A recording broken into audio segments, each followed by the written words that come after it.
before there were Greek heroes like Achilles, before the tales of Hercules, or even the Bible's great kings.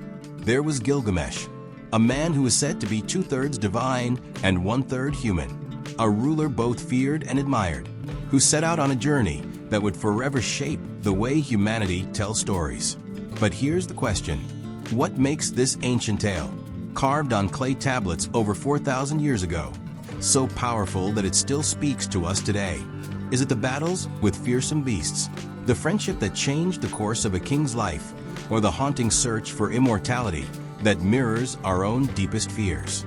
Stay with me, because this is not just the story of a king. It's the story of all of us. In ancient Mesopotamia, along the banks of the Tigris and Euphrates, rose one of the greatest cities the world had ever known, Uruk. Its walls towered high, its temples reached for the heavens, and its people thrived under the blessings and curses of unpredictable rivers. The city pulsed with life, yet at its center ruled a king who was unlike any other, Gilgamesh, 2/3 god and 1/3 man. Gilgamesh's strength was unmatched.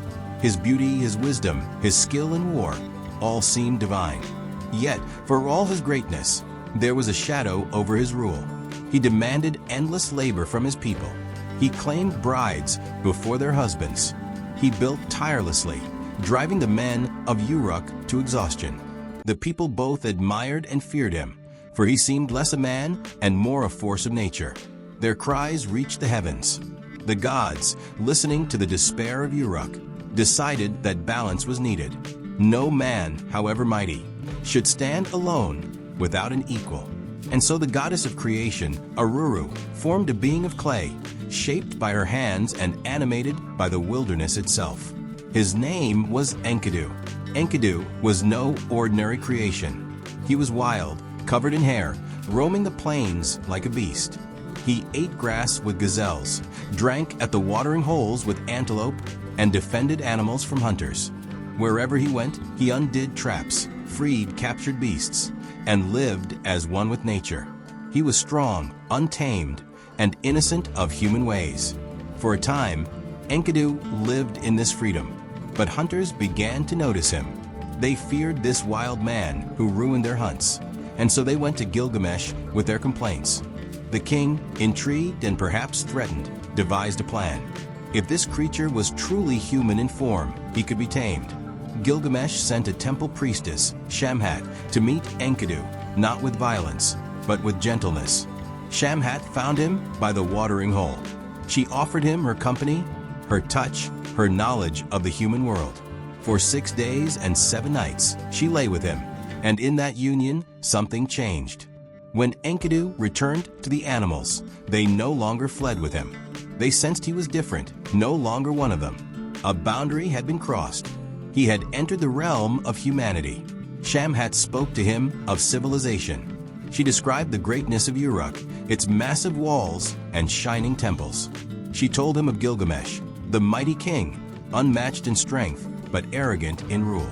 And in Enkidu, a fire was lit. He felt drawn toward this king. Was it destiny? Was it rivalry? He did not know, but he felt compelled to meet him. Together, Shamhat and Enkidu journeyed to Uruk. When the people saw him, they marveled. He was powerful, tall, and wild in spirit, yet with the form of a man. They whispered that perhaps the gods had sent him as an answer to their prayers. For if anyone could stand against Gilgamesh, it was this stranger. When Gilgamesh and Enkidu finally met, it was not with words, but with action. Gilgamesh sought to assert himself, as he always did, but Enkidu blocked his path. The two clashed like storms colliding. They wrestled in the streets of Uruk, dust rising around them, walls trembling with the force of their struggle. They grappled with the strength of lions, each refusing to yield. The people gathered, watching with awe. For the first time, Gilgamesh met someone who matched him blow for blow. At last, exhausted but not defeated, the two paused. In each other's eyes they saw not an enemy, but an equal. And in that recognition, their rage melted into respect.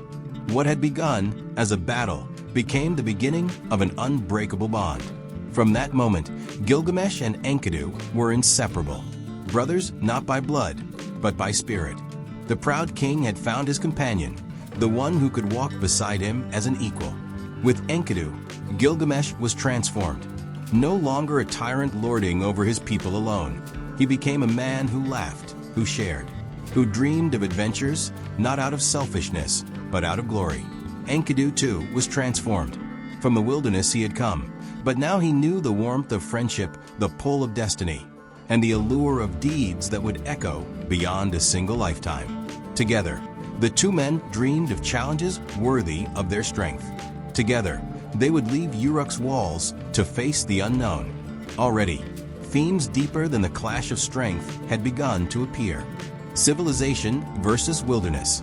Arrogance transformed by companionship. The human need for friendship that tempers power and softens pride. Gilgamesh, once unbearable, was reshaped by the presence of another. And Enkidu, once untamed, found purpose in human connection. The bond between them would soon be tested, for friendship was not the end of their story, but the beginning. The world outside Uruk was vast and filled with dangers. Legends told of forests guarded by monsters, of gods who watched with jealousy, of quests that promised glory but demanded sacrifice. And these two men, restless and daring, would not remain within the safety of Uruk's walls. Together, they began to speak of the great cedar forest, a sacred land guarded by the terrifying giant Humbaba, servant of the god Enlil. To challenge Humbaba was madness, yet to conquer him would bring eternal fame. It was here, with the decision to leave Uruk behind and confront the guardian of the forest, that their journey truly began. The idea of the cedar forest lingered between them like a spark waiting to catch fire.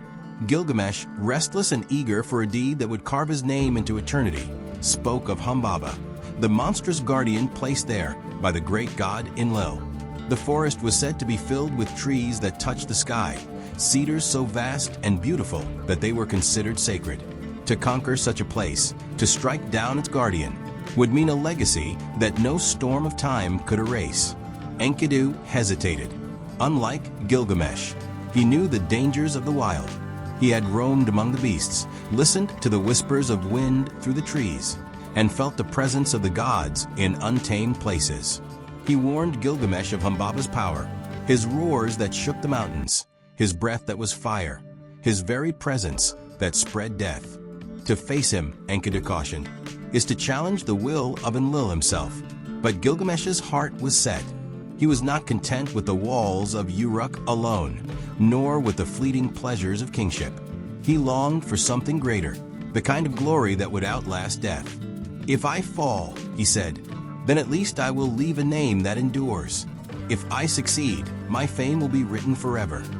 His determination burned so fiercely that even Enkidu, though reluctant, could not turn him aside. At last, Enkidu agreed to go, bound by loyalty and the bond of brotherhood that had already taken root between them. The people of Uruk trembled at their plan. They tried to dissuade their king. The elders warned of the wrath of Enlil, of the madness of confronting Humbaba. But Gilgamesh was resolute. He sought their blessing, not their permission. To prepare, he ordered weapons to be forged, massive axes and great swords of iron, so heavy that only heroes could wield them. The clang of the smith's hammers rang through Uruk as sparks flew, shaping tools of destiny.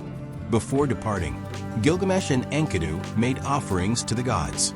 They prayed for guidance and strength, pouring out sacrifices to Shamash, the sun god, protector of travelers.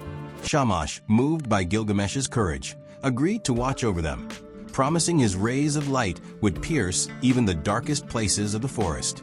With the blessing of Shamash, they set out on their journey. The road to the cedar forest was long and filled with hardship. They marched across deserts where the sun blazed mercilessly. They passed through mountains where the winds howled like spirits of the dead. At night, Gilgamesh was troubled by dreams. He awoke in fear, shaken by visions of the dangers ahead. But each time, Enkidu interpreted the dreams with hope, reassuring his friend that the omens foretold victory, not doom. Their trust in one another deepened with each step. When at last they reached the edge of the cedar forest, silence fell. Before them stood towering trees, their trunks as thick as palace walls, their crowns stretching into the heavens. The air was heavy with the scent of resin, ancient and sacred. Birds fell quiet. The ground seemed to hum with a living presence. Here was no ordinary forest. This was the realm of Humbaba. Fear touched even Gilgamesh's heart. The stillness of the trees seemed to conceal a lurking threat. But he steadied himself and called upon Shamash, who sent down fierce winds to aid them. With courage renewed, Gilgamesh and Enkidu entered the forest, their weapons gleaming in the dappled light. It did not take long for Humbaba to appear. His roar shook the ground, his face twisted with terror, his breath a scorching fire. The giant's presence was overwhelming, like a storm made flesh. He mocked the heroes for daring to trespass into the domain of the gods. "I will grind you into dust," he thundered, "and scatter your bones beneath these trees." The battle was joined. Gilgamesh and Enkidu fought side by side, their blows ringing out like thunderclaps against Humbaba's massive frame. But the guardian's strength was immense, his strikes like falling mountains. For a moment, it seemed the heroes would be crushed. Then Shamash intervened, unleashing fierce winds that bound Humbaba, holding him in place, blinding him with dust. Seizing the moment, Gilgamesh lifted his great axe. Humbaba, realizing his defeat, cried out for mercy. He offered to serve Gilgamesh forever, to guard Uruk itself as his loyal servant. For an instant, Gilgamesh wavered. The thought of such a protector was tempting. But Enkidu urged him on. "Do not trust him," Enkidu warned. "He serves Enlil, and his promises are false. Strike now, before the gods can intervene." With one final blow, Gilgamesh brought his axe down upon Humbaba. The giant's cry echoed through the forest, shaking the heavens, before falling silent. Humbaba, guardian of the cedar forest, lay dead. The victory was immense, but the air grew heavy. Gilgamesh and Enkidu sensed that their deed had not gone unnoticed. They had slain a servant of Enlil, defied the order of the gods, and disturbed the balance of the world. Though triumphant, they felt the weight of destiny shifting upon their shoulders. Still, they pressed forward. They cut down the mighty cedars, shaping them into great rafts of timber. With these trees, they would bring back wood to build temples and gates for Uruk, monuments to their victory. The scent of cedar filled the air as they labored, their hands sticky with resin, their hearts alight with glory. Together, they carried Humbaba's head, a grim trophy of their conquest, and began their journey back to Uruk. As they traveled, they spoke of how future generations would remember this deed. Gilgamesh, once feared only as a tyrant, now stood as a hero. Enkidu, once wild and unknown, was now a companion in legend. Their names would echo across the ages. But even in their triumph, the seeds of tragedy were sown. For the gods are not easily defied, and the slaying of Humbaba would not go unanswered. The wheel of fate had begun to turn, and the friendship of Gilgamesh and Enkidu was destined to face its greatest test. As Gilgamesh and Enkidu returned to Uruk, the city erupted in celebration. The people cheered their king, marveling at the cedar logs brought from the sacred forest and the terrible trophy of Humbaba's head. Songs were sung of their bravery, and the streets filled with the sound of flutes and drums. For the first time, Gilgamesh's greatness was not feared but adored. He had done what no man dared. He had struck down the guardian of the gods. But triumph is often followed by jealousy. Among the gods, none watched more closely than Ishtar, goddess of love and war. From the walls of Uruk, she gazed at Gilgamesh, her heart stirring with desire. He was strong, radiant, and filled with the kind of glory that even immortals admired. She resolved to claim him. Ishtar descended to Gilgamesh with promises of passion and power. She offered him wealth beyond imagining, chariots of lapis and gold, armies of divine warriors, and kingdoms stretched beneath his feet. "Be my husband," she said, "and the world will bow before us. Together, we will reign in love and power." But Gilgamesh, remembering the fate of those who had loved her before, refused her advances.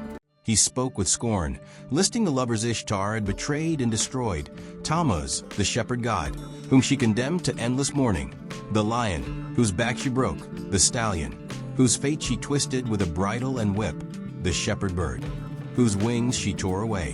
Why, he asked, should I be any different? You are a fire that burns too fiercely. Your love is poison. Ishtar's pride was shattered. Rejected before all of Uruk, she seethed with rage. She ascended to the heavens, storming before her father, the sky god Anu. Father, she cried, Gilgamesh has insulted me. Grant me the bowl of heaven, so that I may strike him down and destroy Uruk. Anu hesitated. To unleash the bull of heaven would bring devastation not only to Gilgamesh, but to countless innocents. The earth would crack, famine would spread, and rivers would run dry. But Ishtar was relentless, threatening to shatter the gates of the underworld and release the dead upon the living. She forced her father's hand. At last, Anu relented and released the bull of heaven into her grasp. The beast descended upon Uruk with fury. Its breath opened vast pits in the earth, swallowing hundreds. Its bellows sent waves of terror through the city. The bull's hooves crushed fields, and famine loomed on the horizon. The people wailed, crying out for their king. Gilgamesh and Enkidu stood together once more, weapons ready. They faced the monstrous bull, their bond tested against divine wrath. The battle was fierce. The bull's horns gored the ground, shattering stone. Its strength was overwhelming, but the two companions fought with unyielding courage. Enkidu leapt upon the bull, seizing its horns, holding it fast with all his might. Gilgamesh, seizing the moment, drove his sword deep into the creature, striking it down. The bull of heaven collapsed with a final roar, its body shaking the very earth. Uruk erupted in relief and awe. The people rejoiced, hailing their king and his companion once again as saviors. But their victory came with consequences. Ishtar, humiliated a second time, stood upon the walls of Uruk and cursed them with fury. In defiance, Enkidu tore a haunch from the bull's carcass and hurled it at her, shouting that he would do the same to her if she dared come closer. The insult was unforgivable. Among the gods, a council was called. Humbaba, servant of Enlil, had been slain. The bull of heaven, sacred to Anu and Ishtar, had been butchered. The balance of the divine order had been shattered by two mortals. Though Gilgamesh and Enkidu had won the admiration of men, they had provoked the wrath of the immortals. The gods debated the punishment. Gilgamesh was part divine. His destiny was not yet ready to be cut short. But Enkidu was fully mortal, a being shaped of clay, brought into existence to balance the power of Uruk's king. It was decided, Enkidu must die. That night, Enkidu was struck with a sickness. At first it seemed a fever, but soon his body weakened, his strength drained, and his dreams turned dark. In visions, he saw the gods gathered in judgment. He heard them pronounce his fate. He dreamed of being dragged to the underworld, where kings sat in dust and darkness, feeding on clay. Enkidu awoke in despair. He cursed the trapper who first discovered him, cursed Shamhat for drawing him into civilization, cursed the very day he had left the freedom of the wild. But then, softening, he remembered Shamhat's kindness, her gift of companionship, and the brotherhood he had found with Gilgamesh. With trembling voice, he blessed her instead, acknowledging that without her he would never have known friendship. For 12 days, Enkidu's sickness lingered. Gilgamesh stayed at his side, helpless, watching the strength of his companion fade. The mighty hero who had wrestled lions and held down the bull of heaven now struggled to draw breath. At last, Enkidu knew his end was near. With tears, he spoke to Gilgamesh. My brother, once we sought glory together. We struck down Humbaba. We killed the bull of heaven. But now, fate has claimed me. Do not forget me. Tell the world of our deeds, that my name may live even as I go into the darkness. Gilgamesh wept, his grief shaking the very walls of Uruk. He clasped his friend's hand, but Enkidu's strength was gone. With one final breath, the wild man who had walked with animals, who had stood as equal to a king, passed into silence. Uruk mourned, but none mourned as deeply as Gilgamesh. He lay beside the body of Enkidu, refusing to let him go. He touched his face, his chest, hoping for warmth, but found only stillness. For 7 days and 7 nights, Gilgamesh lingered, unable to accept that death had taken his brother. Here was the turning point. Gilgamesh, the mighty, the unshaken, the king who feared nothing, now trembled before death. For the first time, he understood the fragility of human life. Not even the strongest could escape the final fate. Gilgamesh sat beside the body of Enkidu, his heart torn open by grief. The once mighty king, who had never feared beast nor god, now trembled before the stillness of his companion. He could not bring himself to bury him, could not bring himself to accept the finality of death. He touched his friend's face, but it was cold. He pressed his hand against his chest, but no breath stirred beneath. For 7 days and 7 nights, Gilgamesh refused to let Enkidu go, until at last, the body began to decay, and the stench of death filled the air. Only then, with his soul shattered, did Gilgamesh allow the burial rites to be completed. The city of Uruk mourned, but none so bitterly as their king. He wandered the streets in despair, his royal robes torn, his hair unkempt, his face hollow with grief. To the people, he no longer appeared the radiant, untouchable king. Instead, they saw a man broken by loss, weighed down by questions for which there seemed no answers. Must it be so? Gilgamesh cried to the heavens. Must the mighty fall, as Enkidu has fallen? If death comes even for heroes, then what hope is there for me? Am I too not destined for the darkness of the underworld? Fear, which had never touched him in battle, now seized him in silence. He had seen the fate of his companion, and he could not bear to accept it as his own. Death had become his enemy, more terrifying than Humbaba, more relentless than the bull of heaven. And so, in his despair, a new thought was born. If death was the fate of all mortals, then he would seek the one thing that could defy it: immortality. The stories of old told of a man who had escaped death, Utnapishtim, survivor of the great flood, whom the gods had granted eternal life. Somewhere, far beyond rivers and mountains, in a place no mortal had seen, Utnapishtim lived with his wife, untouched by the decay of time. If Gilgamesh could find him, then perhaps he too could uncover the secret of immortality. Driven by grief and fear, Gilgamesh abandoned his throne. He clothed himself in animal skins, left the walls of Uruk behind, and wandered into the wilderness. His beard grew long, his body lean, his eyes hollow with desperation. He crossed mountains and deserts, speaking to no one, shunning comfort, seeking only the path to Utnapishtim. His journey led him first to the Twin Mountains, where the sun itself rises and sets, guarded by 2 fearsome scorpion beings. Their gaze was said to kill any mortal, their power so great that even the gods feared them. When Gilgamesh approached, the scorpion man and his mate blocked his way. They marveled at his appearance, part divine, part mortal. "Why do you come here, broken in body and spirit?" they asked. "I seek Utnapishtim," Gilgamesh replied. "I seek the secret of eternal life." The scorpion beings looked at him with pity. "No man has ever passed this way. The road through the mountains is the path of the sun itself, a tunnel of darkness. But your courage is great, and perhaps the gods will allow it. Go then, and may you endure what lies ahead." With that, they opened the gate to the mountain, and Gilgamesh entered the tunnel.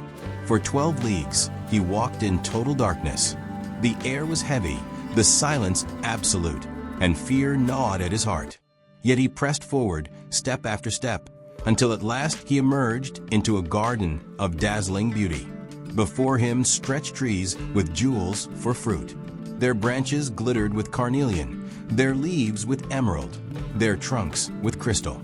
The ground shimmered with precious stones instead of grass. Here was no ordinary land, but a realm touched by the divine. In the midst of this garden, Gilgamesh encountered Siduri, the tavern keeper of the gods.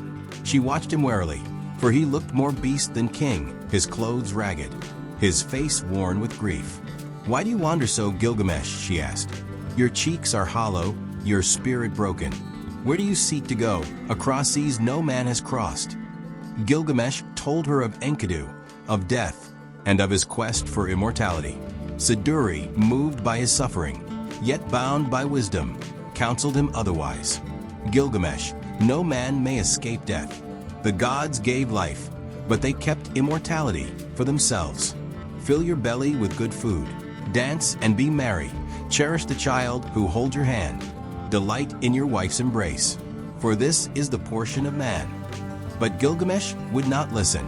His fear of death was too deep, his grief too raw. He demanded instead that Siduri show him the path to Utnapishtim. With reluctance, she directed him to the ferryman Urshanabi, who alone could carry him across the waters of death, the sea that separated the world of mortals from the immortal dwelling place of Utnapishtim. Gilgamesh sought Urshanabi and pleaded for his help. At first, the ferryman was wary, but the desperation in Gilgamesh's eyes was undeniable. He agreed to guide him, though the journey was perilous. To reach the other side, Gilgamesh was required to cut and shape immense poles from the forest, one for each stage of the crossing, for no hand could touch the deadly waters. With the poles prepared, Gilgamesh and Urshanabi embarked upon the sea. For days they traveled, Gilgamesh pushing the boat forward, his hands blistered, his body weary, yet his determination unbroken. At last, when all the poles were spent, they arrived at the far shore. There, in a quiet place at the edge of the world, Gilgamesh finally stood before Utnapishtim, the man who had escaped death. The death of Enkidu and Gilgamesh's descent into grief. The death of Humbaba and the slaying of the bull of heaven marked the highest point of Gilgamesh and Enkidu's friendship, but also the beginning of their downfall. When they killed the bull of heaven, they were not only striking down a divine creature, but also openly challenging the gods themselves. In Mesopotamian thought, such defiance never went unpunished. The gods met in council, just as kings and rulers might, to decide what consequence would follow. They could not allow both heroes to continue living unchecked. The verdict was harsh but inevitable. The gods decreed that one of the two must die, and they chose Enkidu. It was as if the gods decided that the wild man, who had been created from clay and wilderness, would return to the earth from which he came. Gilgamesh, meanwhile, would be spared but condemned to endure the anguish of loss. The judgment itself reflects a deep theme of Mesopotamian life. Humans may be mighty, they may defy kings, even slay monsters, but ultimately they cannot resist the will of the gods. Enkidu fell ill, and his sickness stretched on for 12 long days. The once untamed, powerful warrior who had wrestled lions and run with gazelles now lay helpless, confined to a bed. His suffering was not just physical, but deeply spiritual. He raged against his fate, cursing the very day he was created. He condemned the trapper who had first spotted him, and Shamhat, the woman who had lured him into the world of humans. In his bitterness, he wished he had never been civilized, never left the wilderness, never met Gilgamesh. This moment is one of the rawest in the epic, for it reveals the pain of mortality and the sense of betrayal at the heart of human existence. To be born only to die. But the god Shamash, who had guided Enkidu and Gilgamesh during their adventures, descended to remind Enkidu of his legacy. Shamash told him that though his life was short, he had accomplished feats that would be remembered forever. He had stood beside Gilgamesh and struck down Humbaba. He had fought the bull of heaven, and his name would echo in the songs of future generations. Enkidu softened at these words, realizing that though his body would perish, his story was woven into the eternal fabric of memory. Yet even with this reassurance, Enkidu could not escape death. On the 12th day, he succumbed to his illness. His last moments were filled with visions of the underworld, where he foresaw his fate among the dead. He described a realm of dust and darkness, where kings and warriors alike wandered stripped of their glory, where the great banquet halls of the living world became only shadows. This vision of the afterlife was bleak, reflecting the Mesopotamian view that death was not a release into paradise, but a descent into silence. For Gilgamesh, Enkidu's death was a devastation beyond words. He had lost not only his friend, but his second self. They were two halves of one whole, and with Enkidu's passing, Gilgamesh felt incomplete. His grief was overwhelming, and his mourning stretched endlessly. He refused to bury Enkidu's body at first, clinging to the hope that his friend might return to him. He watched as the body decayed. Only when the worms appeared did he finally accept the finality of death. This was the turning point of the epic. For the first time, Gilgamesh confronted the one enemy he could not fight: mortality. He was forced to face the reality that no matter his strength, no matter his conquests, he too would one day die. This realization struck him harder than any battle ever had. His grief transformed into a desperate fear of death, a fear so profound that it drove the rest of his journey. Consumed by sorrow, Gilgamesh resolved to find the secret of eternal life. If he could not save Enkidu, he would save himself. He remembered tales of a man named Utnapishtim, a mortal who had been granted immortality by the gods after surviving the Great Flood. Gilgamesh determined to seek him out, to learn from him how he might avoid the fate that had claimed his friend. This decision set him on a new path, a journey beyond the boundaries of human existence, into the wilderness, across oceans, and even to the edge of the world. His departure from Uruk was not triumphant, but haunted.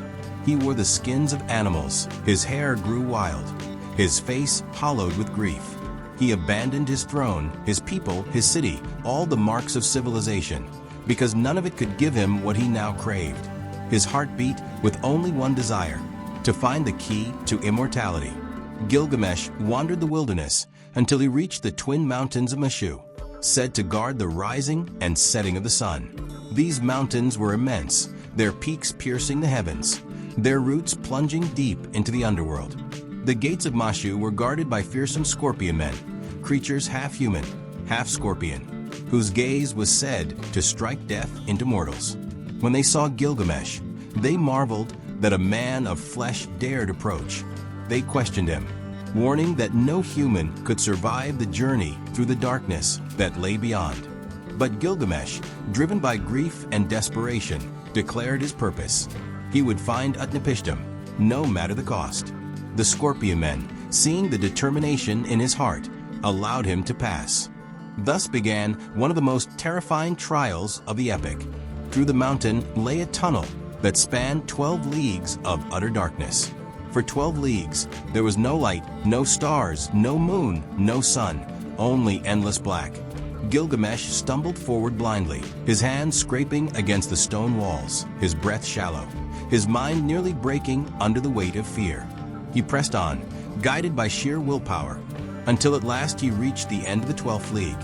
There he emerged into a world of dazzling beauty, a garden of the gods, where trees bore jewels instead of fruit, lapis lazuli, carnelian, and agate hung from the branches like ripened fruit. The ground shimmered with precious stones, the air filled with divine fragrance. It was a place untouched by death, a glimpse of paradise. Yet even in this wondrous garden, Gilgamesh's heart was heavy. He did not pause to admire the beauty, but pressed forward, desperate to continue his search for immortality. His grief was his compass, pointing him ever onward.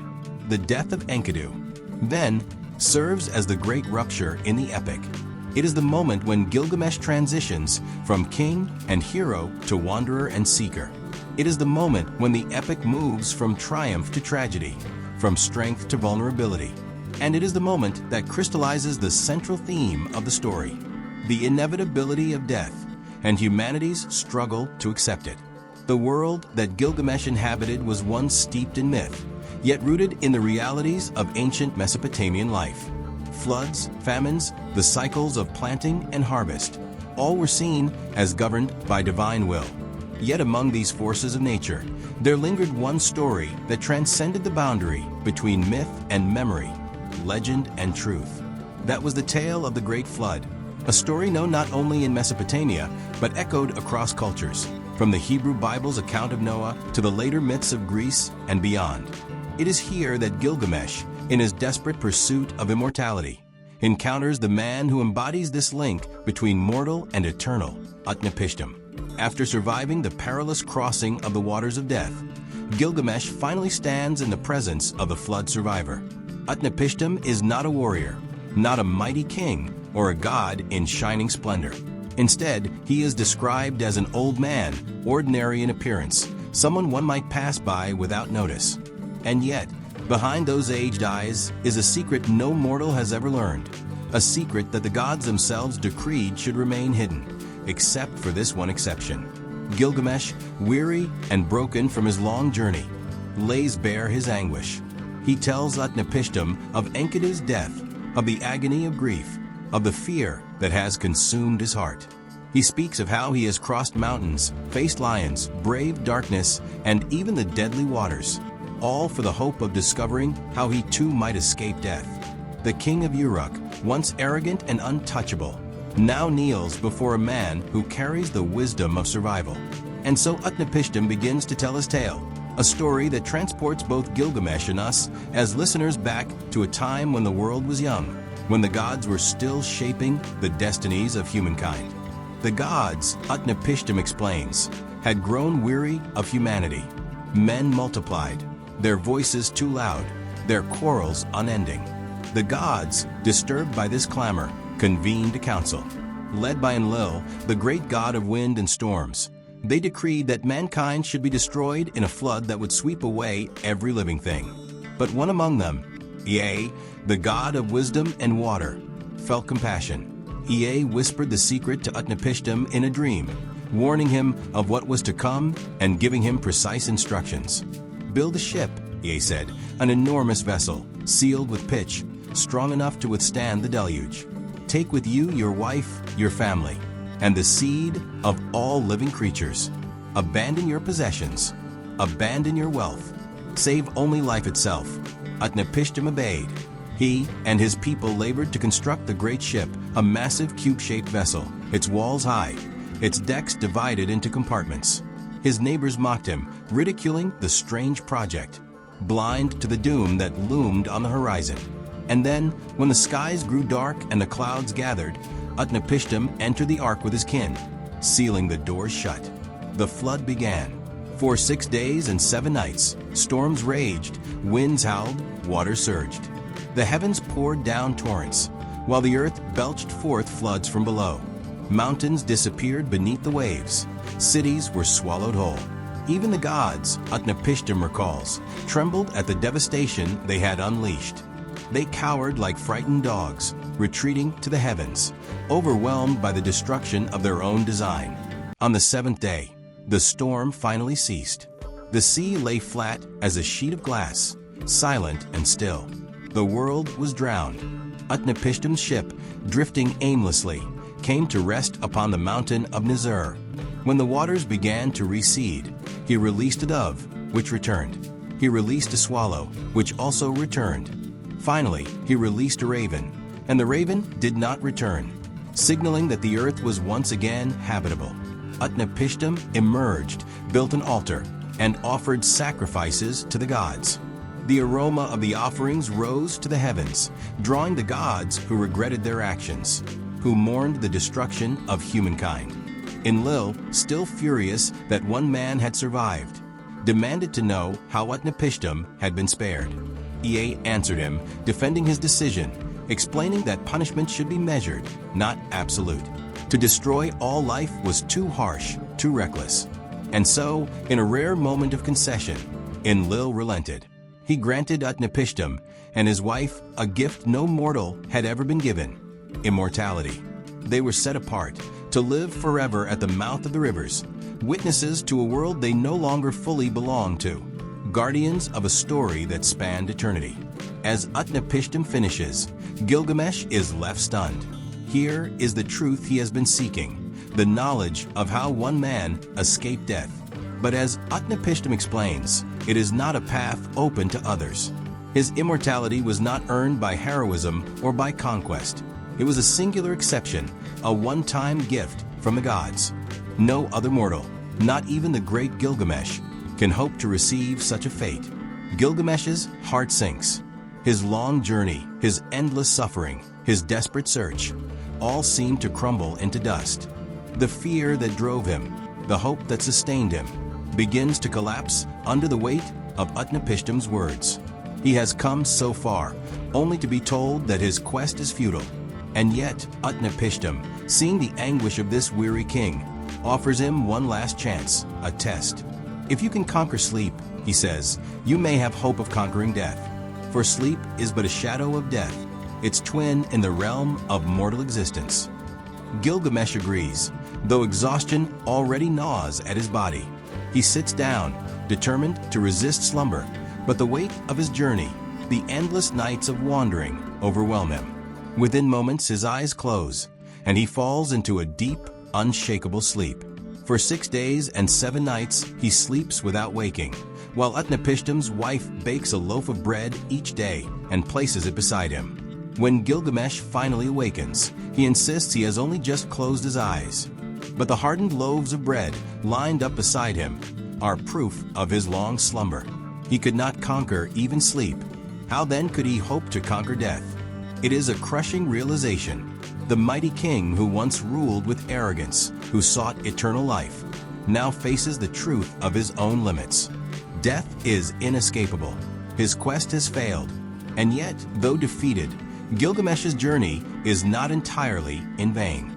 For Utnapishtim's wife, moved by compassion, persuades her husband to reveal one final secret, a secret not of immortality, but of renewal.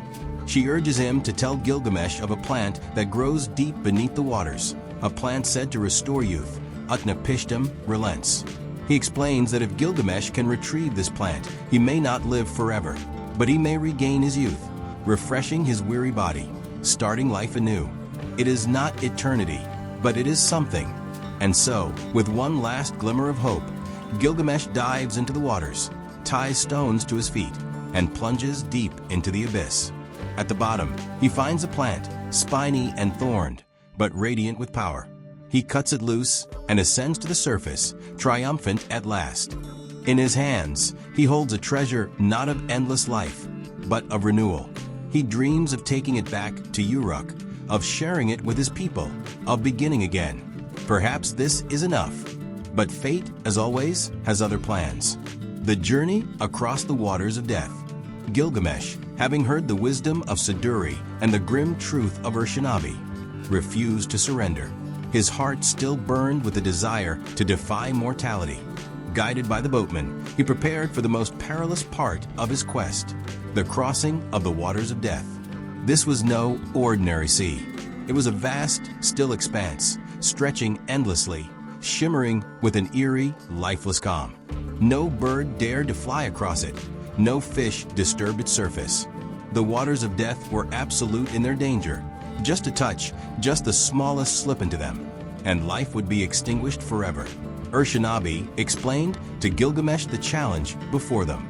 No ordinary, or will take us across. The very waters will not carry us without cunning. You must cut 300 poles, each long and straight, to push the boat forward without touching the waters yourself. Without hesitation, Gilgamesh set to work. He moved through the forest, his muscles straining as he chopped and carved pole after pole. Sweat streamed down his face, but he did not stop. This was his last hope, and failure was unthinkable. Soon, he had gathered the massive number Urshanabi had demanded. Together, they loaded the poles onto the boat and set off. The journey was unlike anything Gilgamesh had known. Each time he thrust a pole into the bottom of the deadly waters, he propelled the boat forward and cast the pole aside, never to touch it again. One by one, the poles were consumed by the passage. The silence of the waters pressed on him, the emptiness swallowing all sound but the creak of wood and the faint splash of the poles. Gilgamesh's hands blistered, his arms ached, yet he pressed on, using pole after pole, unwilling to give in to exhaustion. Days passed in this grueling rhythm, and still the far shore seemed unreachable. At last, the final pole was used. Gilgamesh stood, chest heaving, sweat and dust covering his skin. But he was not finished. With determination burning brighter than ever, he tore off his cloak, unfurled it into a makeshift sail, and held it aloft. The winds caught it, and the boat surged forward, carrying them closer and closer to the distant shore. And then the land came into sight. Rising from the horizon was a solitary figure, ancient and wise beyond reckoning. This was Utnapishtim, the man who had survived the great flood, the one who had been granted immortality by the gods themselves. The very man Gilgamesh had journeyed across deserts, mountains, and deadly seas to find. When the boat finally reached the shore, Gilgamesh stepped onto solid ground, his body trembling with both fatigue and anticipation. He looked upon Utnapishtim, and what he saw startled him. The immortal was not a shining, radiant being, nor a figure of grandeur. He was simply a man, weathered by time, his eyes calm, his presence quiet. Confused and overwhelmed, Gilgamesh approached him. "You are the one who has conquered death?" he asked in disbelief. "You look like me. You are no different than any man." Utnapishtim regarded him with a patient gaze. "I am no god, Gilgamesh," he said softly. "I am human as you are. Yet the gods granted me what they will never grant another." Gilgamesh fell to his knees, desperation pouring out of him. "Then teach me," he begged. "Show me how to escape death. Tell me how you achieved what no one else has. I have crossed the wilderness, braved the waters of death. I have come this far. Do not turn me away." Utnapishtim sighed, his face etched with both sorrow and wisdom. "You seek answers that may not bring you peace. The gods chose me for reasons beyond human understanding. Yet you have come, and so I will tell you my story. Listen closely, Gilgamesh, for what I will reveal is the secret of the great flood, and how I came to hold the gift of life everlasting." And there, upon the quiet shore at the edge of the world, Gilgamesh prepared to hear a tale older than cities, older than kings, a tale of divine wrath, of survival, and of the fateful bargain that had changed the destiny of one man forever. Part 8. The Acceptance of Mortality and the Legacy of Gilgamesh. The death of Enkidu, the failed quest for immortality, and the bitter lesson of human frailty had left Gilgamesh humbled in ways he could never have imagined when he first ruled with arrogance in Uruk. But his journey was not yet complete. Though he had lost the secret of eternal life to the serpent, his encounter with Utnapishtim and the trials he endured had planted a deeper truth within him, one that would guide him back to his city and reshape the way he viewed his existence. When Gilgamesh returned to Uruk, weary and aged by his relentless wandering, he looked upon the great walls of the city with fresh eyes. These were the very walls he had commissioned and strengthened at the height of his youthful ambition. Before, they had been symbols of his pride, monuments to his desire to prove his might to the world. But now he saw them differently. They were not simply a projection of his ego, but a testament to human labor, vision, and creativity. These walls, he realized, were the closest thing to immortality a human could achieve. Flesh may fail, but the works of human hands and the stories they inspire could endure. This was the lesson Utnapishtim had hinted at all along.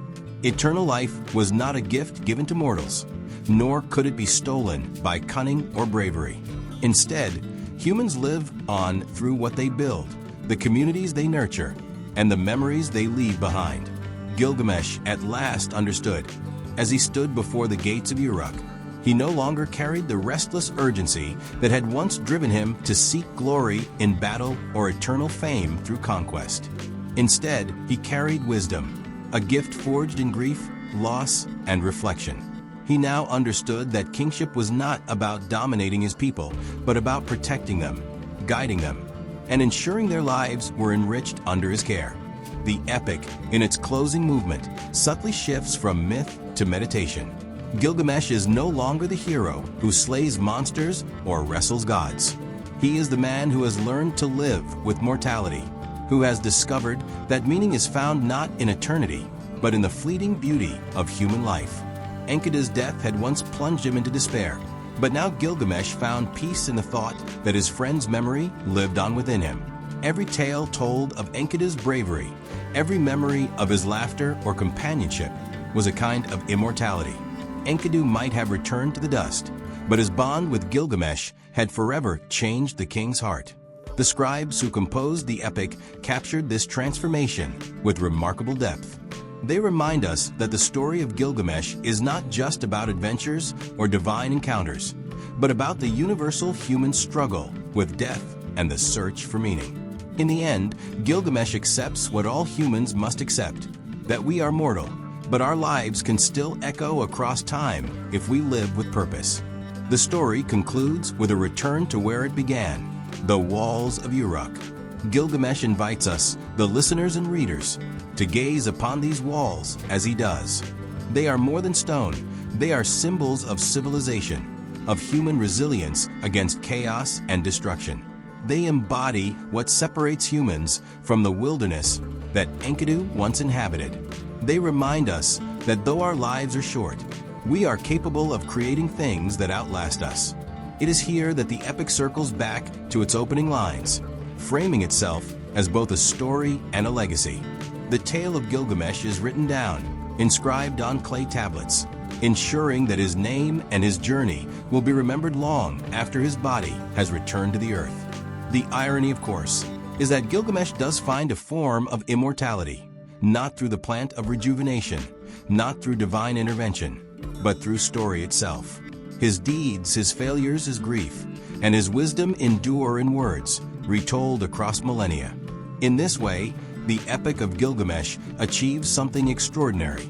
It becomes both the subject and the proof of its own lesson. Gilgamesh may have died, but by listening to his story, by recounting his struggles, we ensure that he still lives.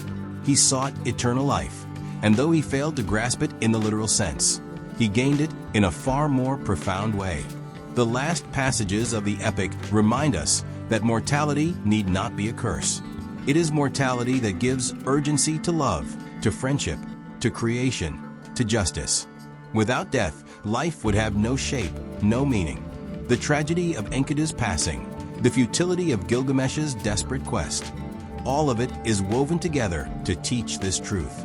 And so, Gilgamesh's final legacy is not the slaying of Humbaba, nor the rejection of Ishtar, nor even the harrowing journey to Utnapishtim.